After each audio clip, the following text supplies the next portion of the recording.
In the spring of 2013, what seemed to be a straightforward emergency call-out for 2 police officers would turn out to be anything but.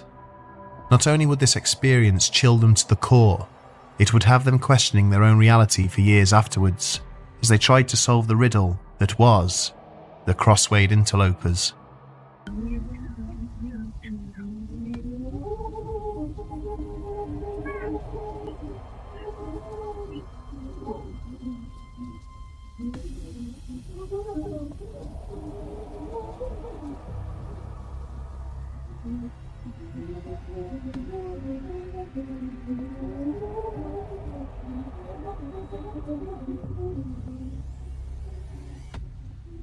The pitch of the engine climbed higher as the vehicle picked up speed, racing along dark country roads that would have been as black as pitch if not for the high beams illuminating the trees and hedgerows around them. James Haviland, who was sat in the front passenger seat, had briefly considered switching on the blues and blaring the sirens, but decided there was little point. The roads were empty, and there wasn't another vehicle for miles around. It was 2:21 a.m. on the 31st of March 2013, and James and his on-duty partner, Chris Braddock, who was driving, had just received a call from the CCR, or Contact and Control Room, about a possible break-in at a remote facility out in the countryside. They were in a rural area on the outskirts of Whitehaven, a town situated in the Copeland district of Cumbria, England, about 3 miles from their intended destination. They would be on scene within minutes, although neither man could have known at that moment in time that this call would challenge their very understanding of reality and change their lives forever. The facility they were heading towards was owned by CrossWade Enterprises and was known locally as something of an oddity. Its modern architecture stood out like a sore thumb against the otherwise beautiful and unspoiled English countryside that surrounded it. The amount of technology it boasted was also at odds with its rural setting. A highly advanced security framework, remote access and lighting control, and the latest building management systems and head-end software suites, all housed within what is otherwise known in the industry as a smart building. Its quiet and remote location was the last place you would expect to see such a thing. Nevertheless, the building stood in silence as they arrived, shrouded in an eerie darkness that made it seem all the more out of place. The facility looked deserted. No internal lights were switched on, and there was certainly no sign of a break-in. The call had come through, stating that the alarm had been going off intermittently, and that some of the PIR, or passive infrared sensors, had picked up on heat signatures within the building itself. This information had been provided by the facility's manager, who was off-site, but had remote access to the building's security systems. Even so, the relative calm of the scene in front of them made Chris and James feel hesitant. They parked across the road and sat in silence for a moment, observant, waiting for any kind of movement or indication of criminal activity. At one point, James thought he saw a flash of light through one of the ground floor windows, but reasoned that it could have been a sensor or smoke alarm, or indeed, just his imagination. Over the next few minutes, nothing at all happened. They could hear the muffled sound of wind blowing around the exterior of the vehicle and the leaves rustling in the breeze, which was somehow both peaceful and slightly unsettling all at the same time. But there was no sign of anything untoward. However, their attention was soon drawn to the lobby when he and Chris both witnessed the light flicker on and illuminate the space inside. Suddenly, the automatic doors at the front of the building opened and shut on their own before the alarm started to sound, piercing the air with a high-pitched undulating screech.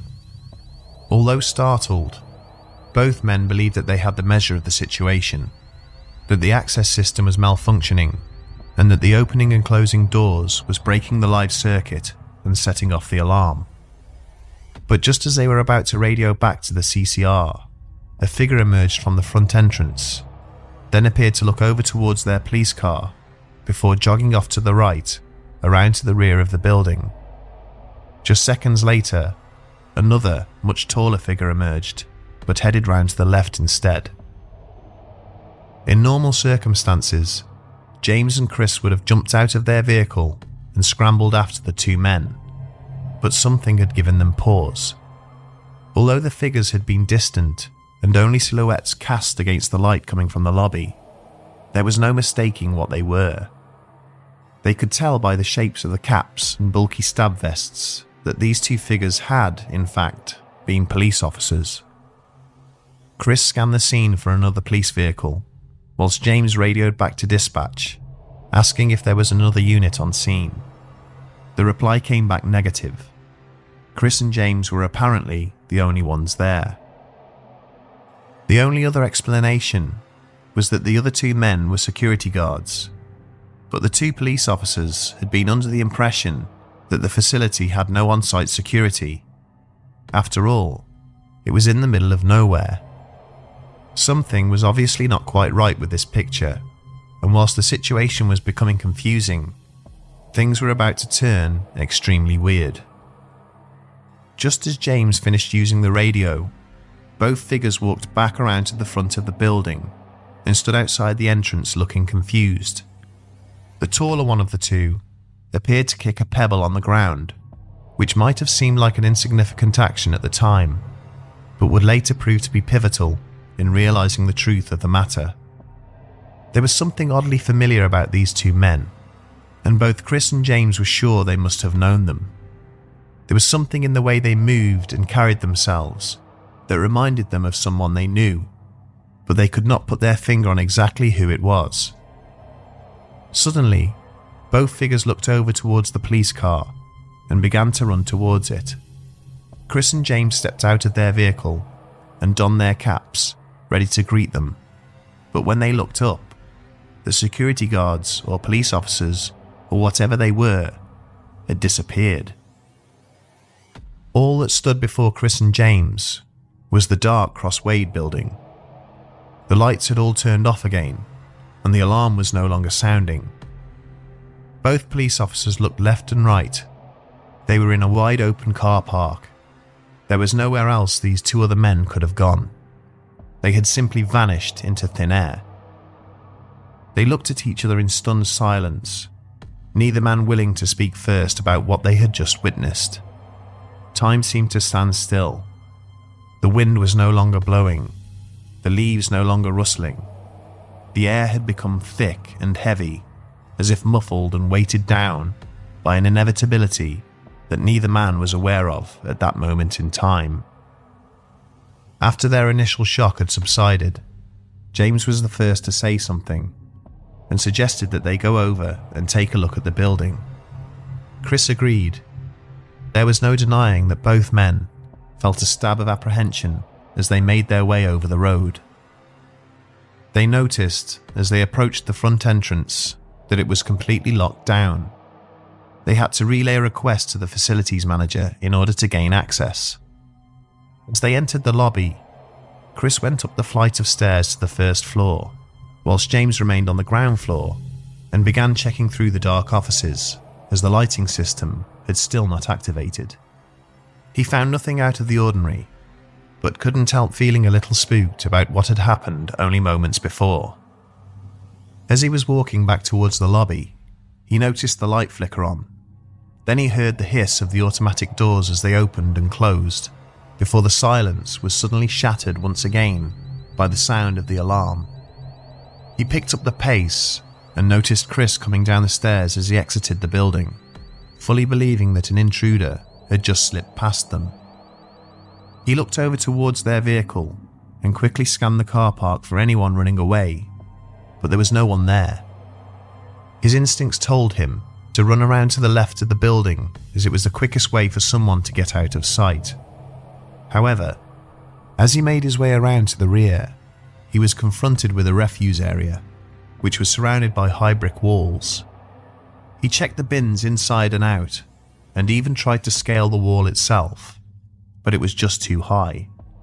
There was no chance someone could have escaped this way. Returning to the front of the building, he noticed Chris walking back from the other side, and they met up in front of the entrance. Not for the first time that night, they were completely baffled by what had just happened, and contemplated radioing back to the CCR to tell them that the access and alarm systems were malfunctioning and would need to be checked over.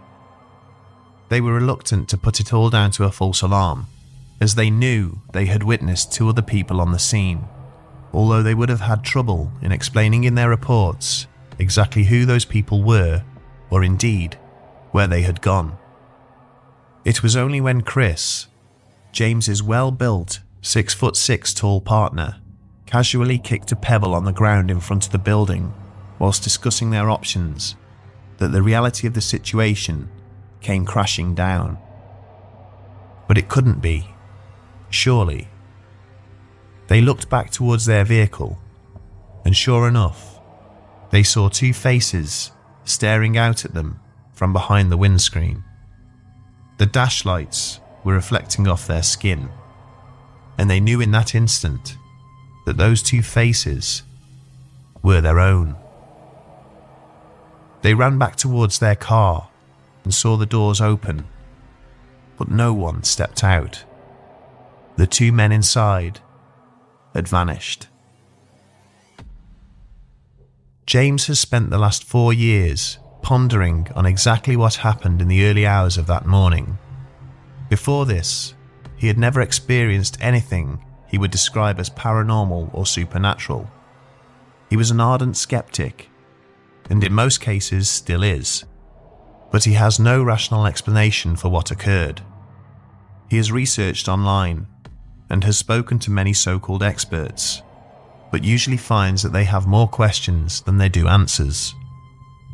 Neither he nor Chris are certain what they experienced, whether they saw their own doppelgangers or whether it was a glitch in reality, where the universe slipped time and allowed them a brief glimpse into their own futures.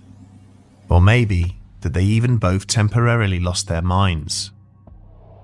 They are well aware of how unbelievable this sounds, and for this reason, they did not write it up in any of their reports. Names and details have had to be changed in order for us to share this story with you. There is no such company as CrossWade Enterprises, but somewhere out in the wilds of Cumbria, there is a building which stands alone and in stark contrast to its surroundings. A building which sends a very real chill up the spines of at least 2 police officers whenever they think back on the events of that early morning all those years ago.